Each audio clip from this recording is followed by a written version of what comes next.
Welcome to Fact or Fiction, AI Verdict, where the world's biggest mysteries go on trial.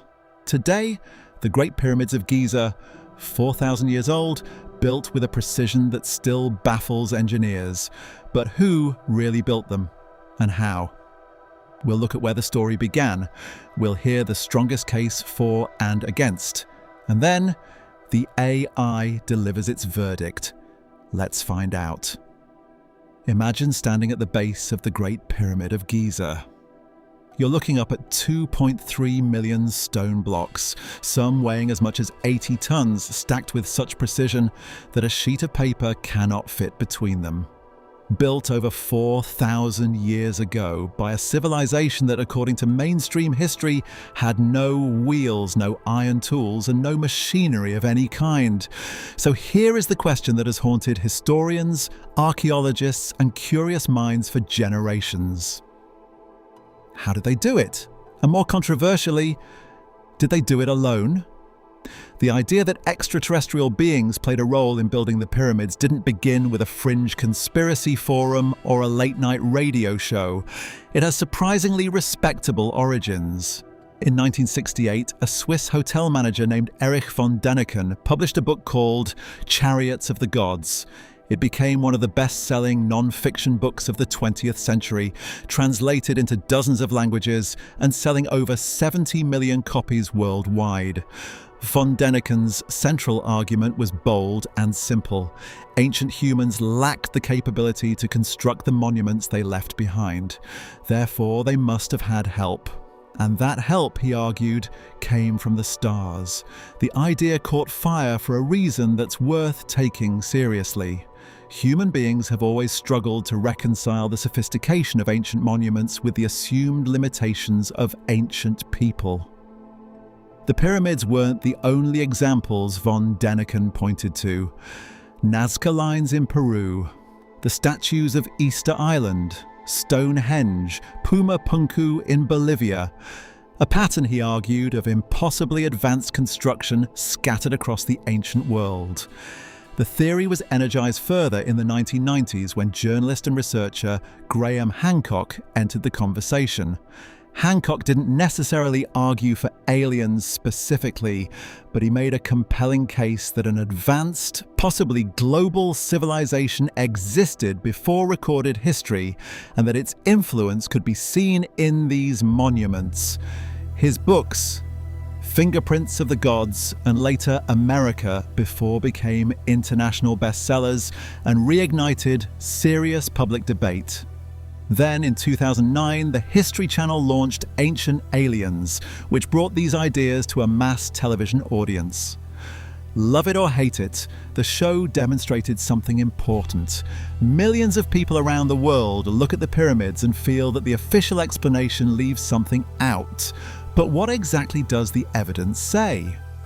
Let's make the strongest possible case for the alternative theory. Not the sensationalized version, the serious one. Start with the precision. The Great Pyramid of Giza is aligned to true north with an accuracy of 0.05 degrees. That is more precise than the Greenwich Observatory in London, which was built with the benefit of modern instruments.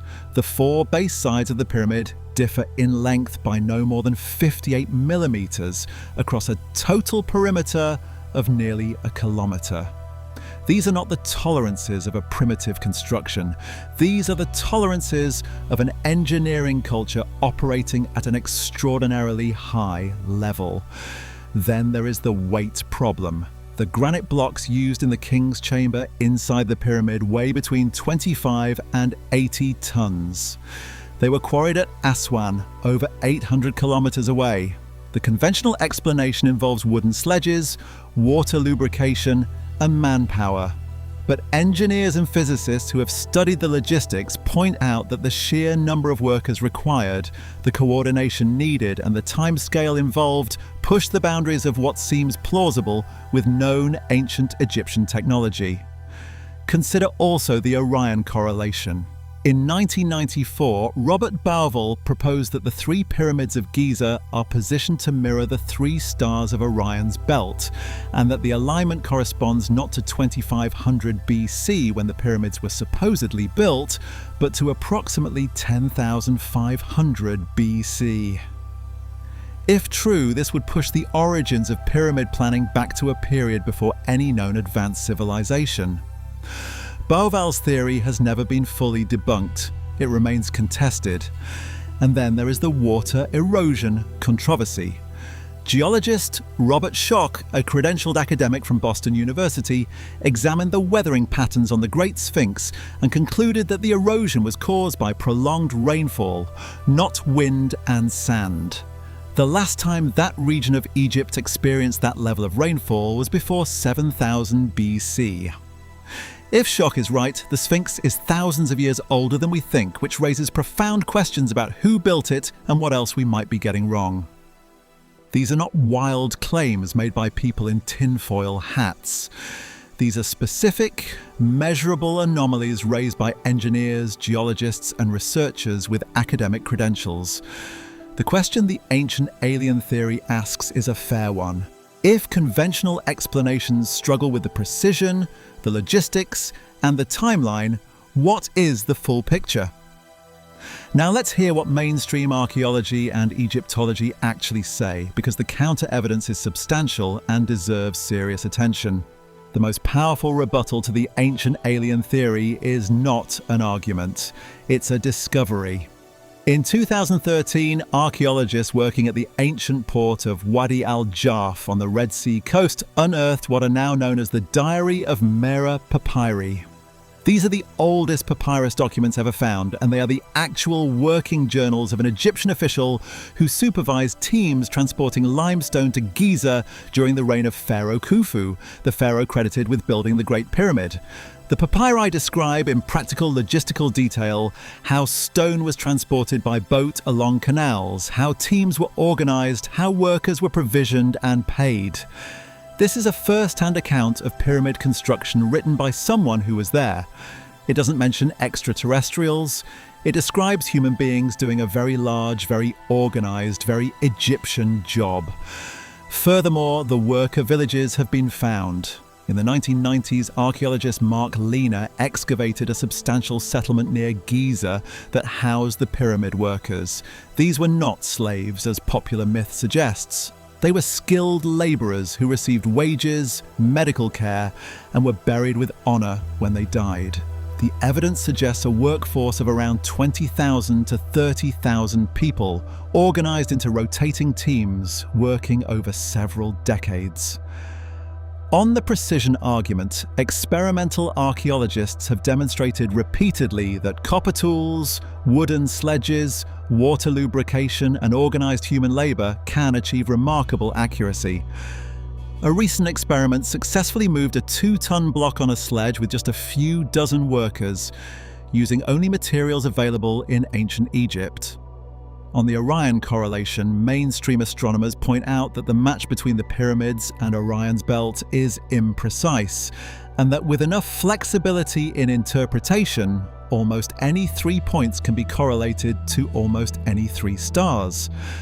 The theory has not gained traction in peer-reviewed academic literature, and on Robert Schoch's water erosion theory, most geologists disagree with his interpretation, arguing that the erosion patterns on the Sphinx are consistent with wind and chemical weathering over thousands of years, rather than rainfall, and that the evidence does not support pushing its construction date back by several thousand years.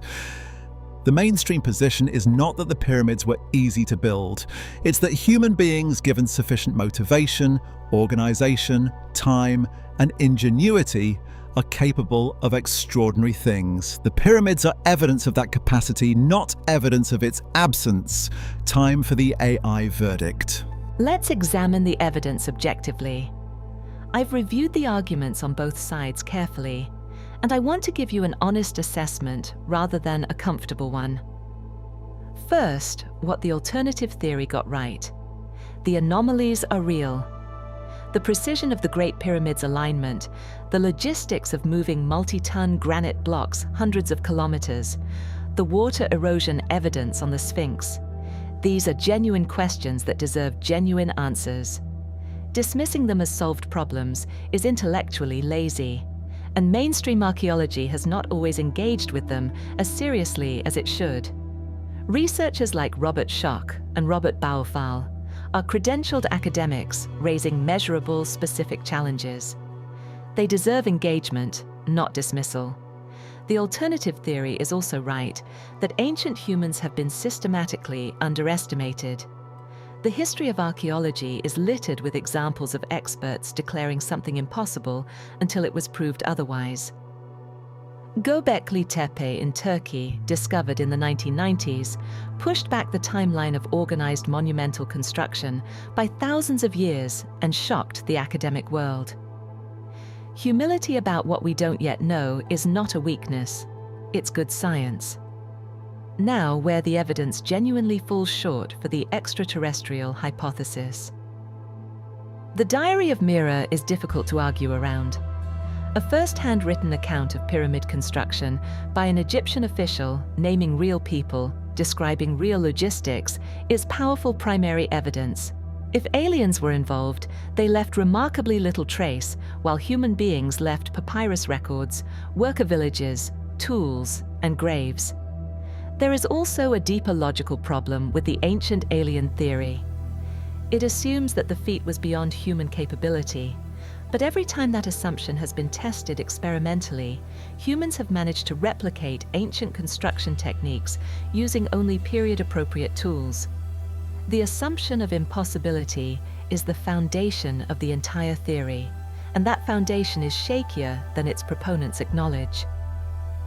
So, where does genuine mystery still exist? Here is my honest assessment. The how of pyramid construction is largely, though not completely, understood. The why, in its full depth, is not.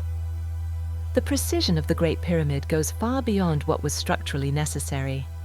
The astronomical alignments, whether or not you accept Beauval's specific claims, suggest an obsession with the cosmos that we don't fully understand. The Sphinx erosion debate has not been conclusively settled. And the question of what knowledge existed before the historical record begins, the world that Graham Hancock gestures toward, remains genuinely open. My verdict is this: ancient aliens almost certainly did not build the pyramids. The evidence for human construction is substantial, specific, and continuing to grow. But the people who built the pyramids were not the primitive, limited humans the ancient alien theory assumes. They were sophisticated, organized, and operating with knowledge and capability that we are still working to fully understand. The real story of who built the pyramids is not less extraordinary because humans did it. In many ways, it's more extraordinary because it means that human beings, thousands of years ago, with copper tools and wooden sledges and sheer collective will, built structures so precise and so enduring that we are still arguing about how they did it today. That is not a failure of human achievement. That is its highest expression. The verdict: human built. But the full story has not yet been told. Subscribe for the next verdict. Thanks for watching.